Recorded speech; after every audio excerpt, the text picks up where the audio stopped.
Just hours ago, hundreds of people lined this auditorium to honor Grace's life. What's the commonality as to why they're out there in the first place? It's drugs. These are pressing questions we have been trying to answer since Christmas. And this is really a close battle between a candidate that everybody knows and one that everybody is still getting to know. I want to give you some context.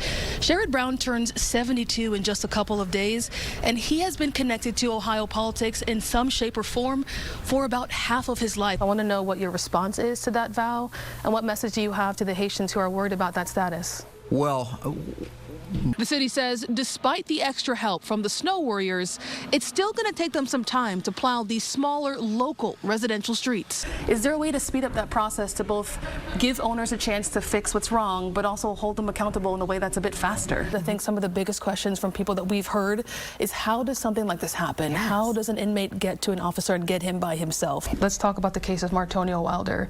This is a child that died from malnutrition and abuse, and a caseworker saw him within a week of his death. The community wants to know, how does a caseworker miss something like that? And in all these children's deaths, has anybody internally been held responsible?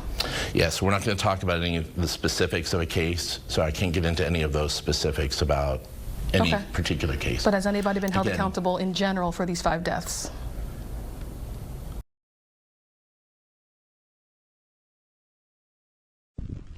They say a picture is worth 1,000 words.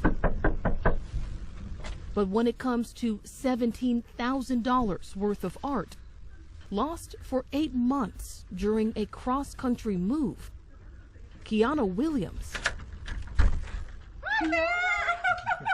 Hi! We found your painting. We found them! Only needed a few. Kept tracking it. I kept getting an error, but I didn't think anything of it. Since December, 10 Investigates has been working to get her answers after 2 shipping companies connected to her lost Amina Robinson artwork slowed their responses to her questions. Our piece aired on Tuesday. And on Wednesday, a link to our story helped a local home improvement company solve their own 8-month mystery. So I have your paintings. That is so crazy. Yay. They're sitting in my warehouse. Yay. So. And a few hours later. Lucas, nice to meet you. Did you hug some hugs? Oh my goodness. Let's go get your stuff. That delivery wrong was made right.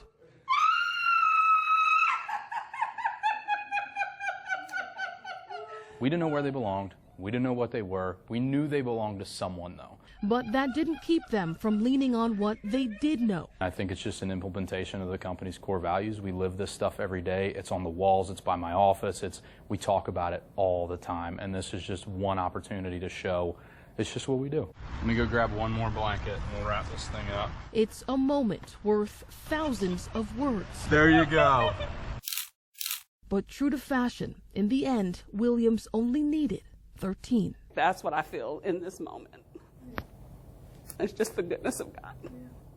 In Columbus, Rochelle Alleyne, 10 TV News.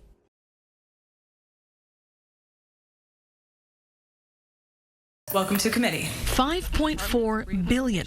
That's how much state leaders say the Ohio prison system can run on in the 2026-2027 fiscal year. Of course, our mission is to reduce recidivism among those we touch. But Wednesday, the ODRC director testified before a Senate committee asking for that budget to be expanded. Top of the list was an ask to expand their newly launched Taser 10 program statewide, and it came less than 48 hours after that program kicked off at a prison near Youngstown. I'm just curious, what kind of data are you looking to capture in that pilot phase, or are there any outcomes you're looking for before you expand to the whole population? We will have information from our normal use of force reporting. We will have information from trend, and we will have information from body-worn cameras. And what we're looking at is we should see the ability to deploy a taser and have it de-escalate a situation. That state senator wasn't the only one with questions about that request. 10 TV approached the director after her testimony to learn more about the taser program expansion and about safety concerns after a Ross correctional inmate was charged in connection to the beating death of an officer. And this was the response we received. Director Chambers-Smith, this is Rochelle with 10 TV. Do you have just a couple minutes? Over and over, she asked that we make an appointment to speak with her and told us she was running late for an appointment herself. I know, but we're literally right here. These are pressing questions we have been trying to answer since Christmas. She claimed she would make herself available. And you will sit down and talk to us? Okay. It's a response that the folks with the Ohio Justice and Policy Center tell 10 TV they find disappointing. At the very least, Ohio lawmakers should not fund an expansion that the director has not proved will improve safety conditions or rehabilitative conditions in Ohio prisons. And they add that they have serious concerns when it comes to the transparency surrounding that taser program. We haven't seen the training materials. That is really consequential. The devil is in the details. We have no idea how people in Ohio are being trained on how to use these tasers in Ohio prisons. Well, another big question we have tonight is connected to the money. The state confirmed that they paid $350,000 to buy 100 tasers that they used to launch this program. We're working to determine how much money the state would have to spend to put them in prisons across Ohio.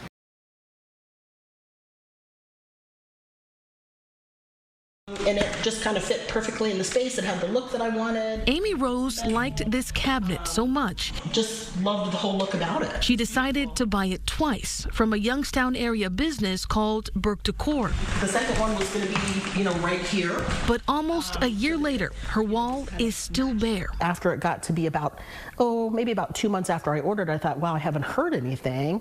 So let me reach out to them. And they said, well, they were having problems with, suppliers and it wouldn't be shipped until October. By mid-October, Rose says she contacted Burke Decor for an update, and she was told her order had been canceled.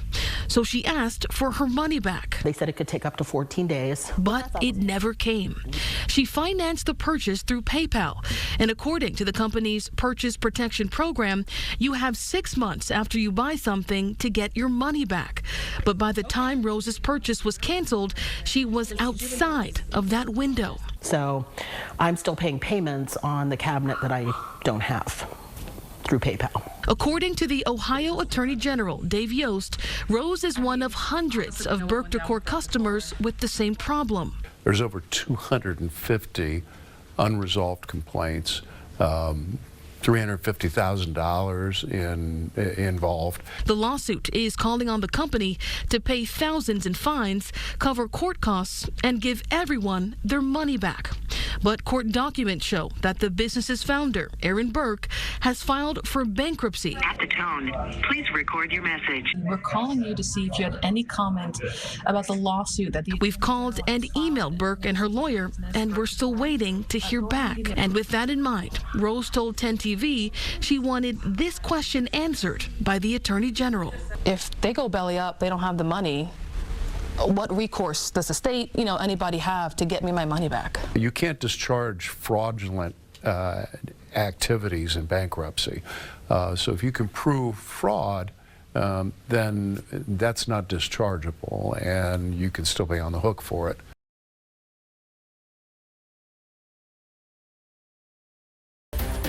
According to a complaint filed with the State Medical Board of Ohio, this behavior led Dr. David Wensky to be fired from the Ohio Gastroenterology Group Incorporated in 2017. But he was hired by Gastro Health in Cincinnati in 2020, and that complaint alleges that this behavior continued there too. According to documents from the State Medical Board of Ohio, between 2011 and 2023, gastroenterologist David Wensky is accused of at least 6 instances of inappropriately touching patients and a coworker. The report states that Dr. Wensky worked with the Ohio Gastroenterology Group Incorporated in Columbus during some of those alleged instances. And it goes on to say that in 2017, the group investigated and fired him. 10 TV called the group for comment, but they hung up. As of now, Dr. Wensky works for Gastro Health in Cincinnati. According to the group, he was hired in 2020. 10TV emailed them for comment as well.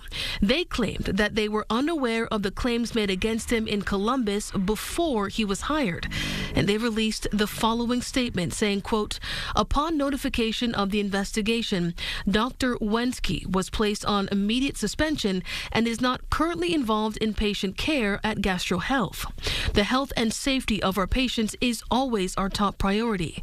Based on the outcome of the investigation, further action will be taken. End quote.